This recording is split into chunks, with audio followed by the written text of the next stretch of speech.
Hi guys, welcome to ராகியார. நான் உங்கள் சண்முகம். இன்னைக்கு நம்ம என்ன வீடியோ பார்க்க போகிறோன்னா, எங்கள் வீட்டில் ஒரு மாருதி 800 கார் இருக்குது. மாருதி சுசுகி 800. அது வந்துட்டு வாங்கினது வந்துட்டு 2002 வாங்கினது. அது வந்துட்டு இப்போ வரைக்கும் இருக்குது. ஆனால் கொஞ்சம் அதை ரிப்பேர் பண்ணணும். எப்போ ரிப்பேர் பண்ணுறது வந்துகிட்டே இருக்கும். ஆனால் நல்ல இன்ஜின் இருக்கும், நல்ல சவுண்டு. ஏசி சில சமயம் போயிடும். மழை காலத்துலலாம் நல்லா வரும். அதுக்கு தான் அந்த ஏசி முக்கியம்.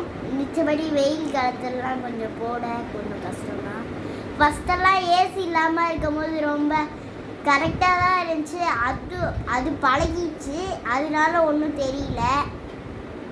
இப்போ ஏசி போட்டோன்னா மழை காலத்தில் எப்படியோ ஜன்னல் முடி காற்று இல்லாமல் இருந்துட்டோம். இப்போ இருக்க முடியாட்டி ஏசி போட்டிருக்கிறதுனால வந்துட்டு மழை காலத்துலாம் யூஸ் ஆகுது. வெயில் காலத்தில் அவ்வளோவா யூஸ் கிடையாது. அதுக்கப்புறம் சின்ன அக்கா பெரிய அக்கா 2 பேர் இருக்காங்களா. சின்ன அக்காவுக்கு ரொம்ப பிடிக்கும். பெரிய அக்காவுக்கு சொல்ல முடியும், அது சொல்ல முடியாது. அது அக்கா சொல்லுங்கக்கா.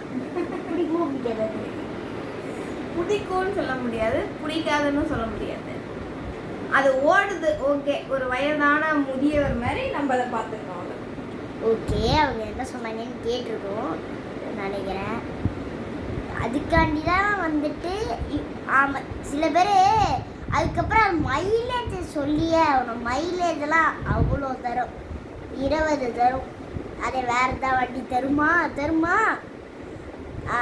ஷிஃப்டெல்லாம் ரொம்ப கம்மி தான்.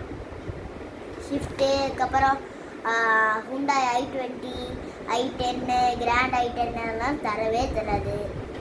ஆனால் மாருதி 800 அப்படியா? அதுதான் எல்லாமே நல்ல காரு. அது சில பேர் கேட்டுட்டு இருக்காங்க, ஆனால் தரலை. அதுக்கப்புறம் டிரைவரும் சில பேர்ட்டு யார்ட்டையும் கொடுக்காதீங்கன்னு வாங்க. சரி, பாய். இந்த வீடியோவை முடிச்சிக்கலாம். நீங்கள் ஒரு 3 பண்ணணும். லைக் பண்ணணும், பெல் பட்டனில் கிளிக் பண்ணணும், சப்ஸ்கிரைப் பண்ணணும்.